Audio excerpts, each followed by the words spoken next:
that really liked Grandma McConnell. Oh, really? Yeah. Not too hard on everybody. Right. She was too hard on everybody except Uncle Dink.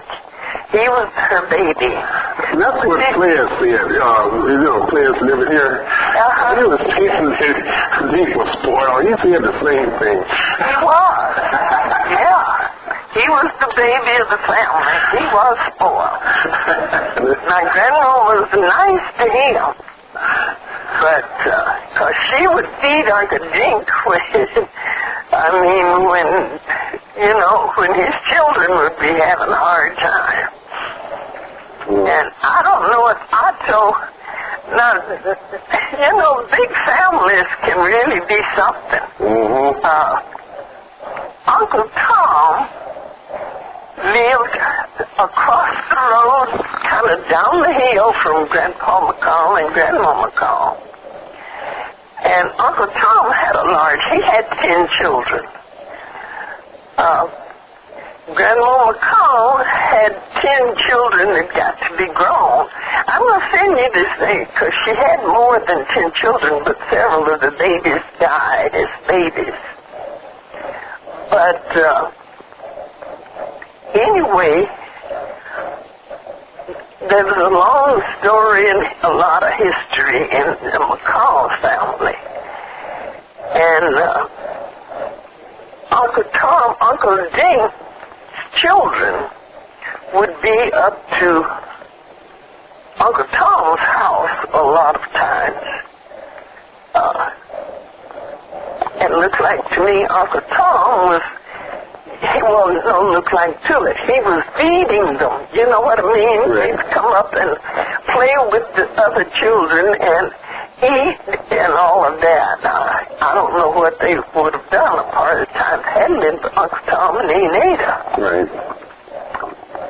So, consequently, as children can be, a lot of times Uncle Tom's children would get upset with them and want them to go home, or, they're taking up space and time and all of that. I said want them to go home. I don't know what it was. But I do know this. There was Cardale and Earl were Dink McConnell's 2 youngest children. And Uncle Tom had a Bill was his youngest, and then there was Lloyd and Elvis and Tommy and Claude were older, and they would put Bill and Booth up to jump to fight Cardale and Earl.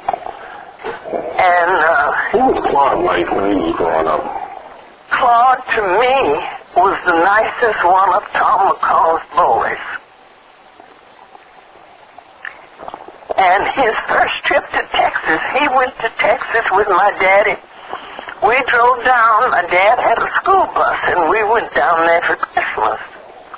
And my dad drove over and wanted to know who wanted to go, and Claude and Lula, Odessa, and Alice all went with us down there.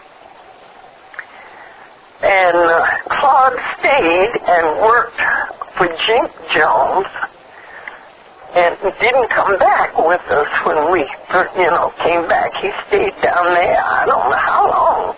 Looked like to me it was 6 months, I guess. I really don't know how long it was. But I thought he was the nicest one of Tom McConnell's books. Oh, I could talk a half a day about these relatives, and I do know more than any of the others about them, because Players is not that interested in them, and Elmer didn't seem to. I think he just didn't go down there as much as I did. Because a lot of times they would stay home, the boys would stay home and work, but because I was the only girl, every time my mom and dad went anywhere practically, I always, they took me with them.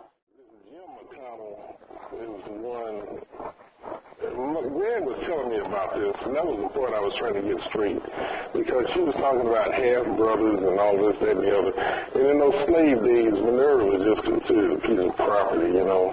Right. And so when Claire C. was born, she was talking about a half-brother and so forth. I need to get that straight.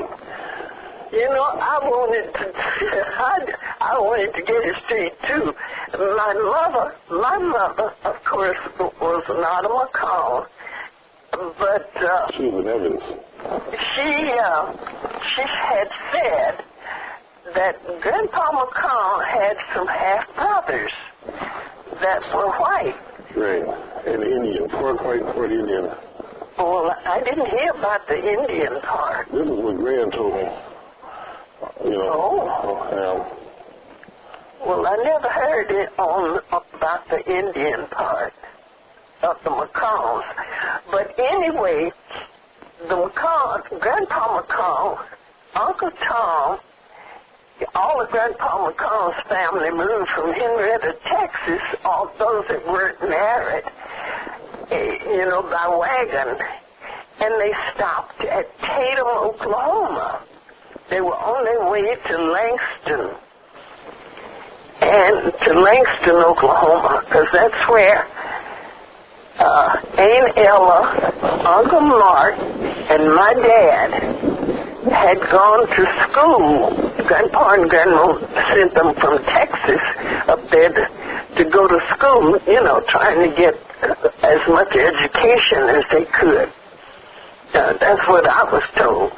That's what I heard, too. And also, there was a lot of tension going on in Texas with the McConnell family being kind of mixed like that, and some of them being darker than others. You know, there's a lot of racial conflicts going on in Texas. Right. And so they wanted to get out of that hostile environment. Well, I also heard that, you know, the young men in the family, they got up, and of course, there were no girls, no colored around for them to court or anything, and Grandpa wanted to get away from down there so that they could be around some of their own race, you know. And this was a part of the reason that they left Texas also. But they had not planned to stop at Tatum when they traveled and got that far. And they ran into this all-black community. So Tatum was, I don't know how much you know about Tatum, but it was an all-black community, and so they stopped there. And I do know Grandma McConnell used to say, but she called it, she hated the day when Pa stopped at this God-forsaken. Grandma McConnell was something else. But that's Ellen McConnell. That's Ellen he was talking about. That's Ellen McConnell, yeah. Ellen Jones, yeah. Well, the community with the post office and stores. My grandfather on my mother's side had a grocery store, sold dry goods and, you know, a lot of stuff that you had. That's Daniel Evans, right? So what? That was Daniel Evans? Right, yes, Daniel Evans. And, see, my mother was from a large family also, but all the people, and we lived 2 miles or 2.5 miles when you went all the way around the section line from what was, I guess you would call it the town seat. It's where the post office and the grocery stores, and there were 3 grocery stores. They had a doctor and the post office. They had a calaboose, they called it, and what was the deputy sheriff, I guess you'd call him. They had a cotton gin too, didn't they? Constable. Right. And of course, the McConnell boys had the best horses in the community. And they would race these horses up and down the street to see who had the best horse. And of course, my dad and Uncle Dink and Uncle Ollie would beat all the other. They just had the best horses. And I know my husband told me, because he remembered when they first moved, the McConnells moved to the community. And he said the people would say, tell L.D. Tatum to arrest them and put them in jail and make Players McConnell pay the fine because he's got plenty of money.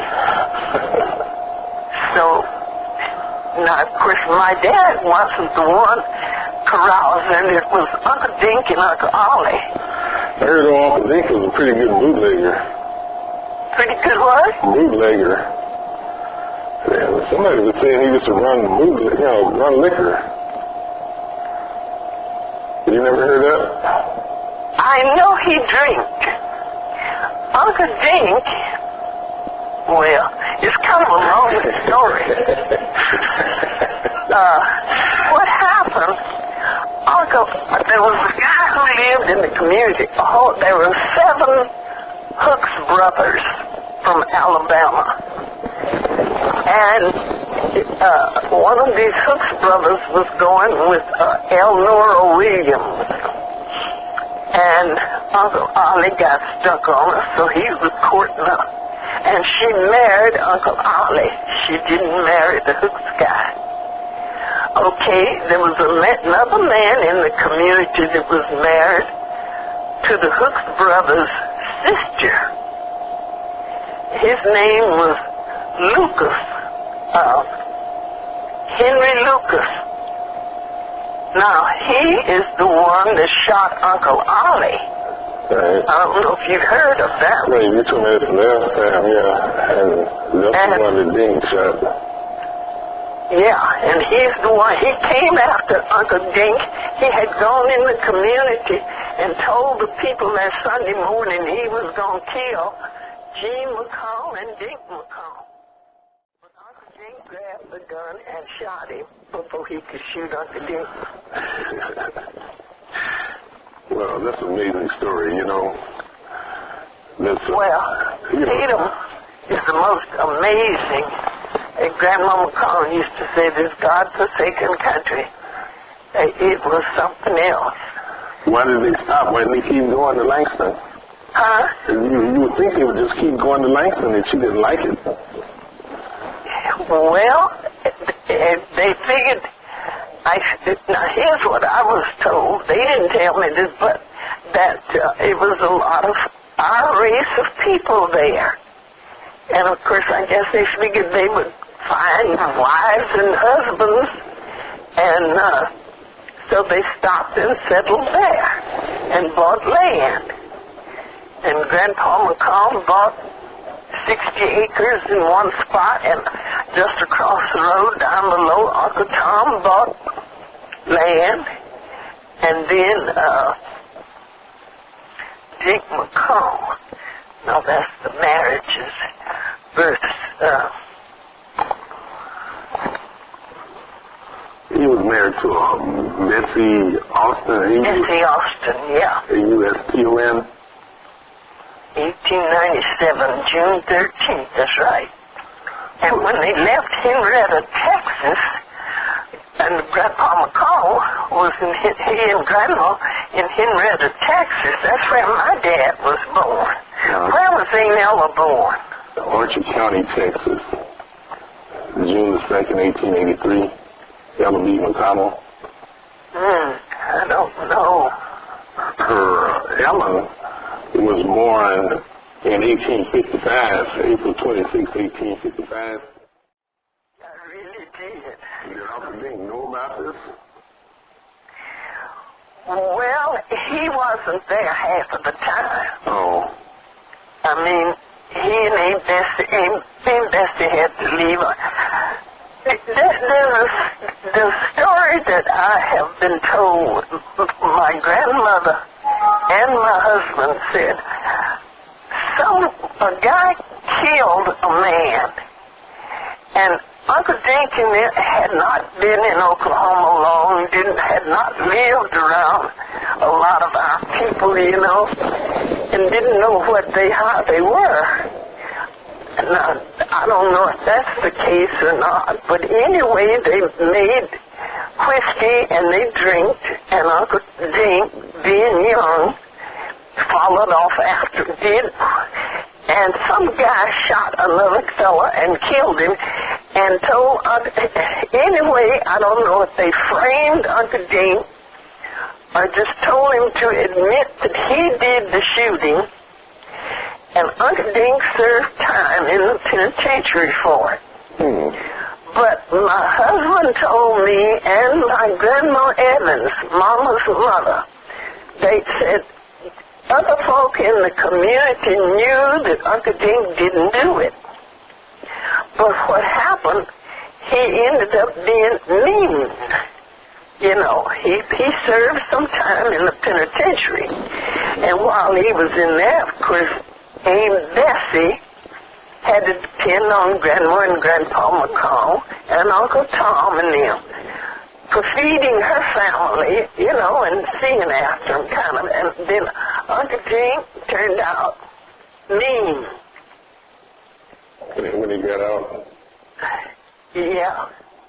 Now, what he was like before, I don't know. I know Uncle Ollie had got into it with my dad.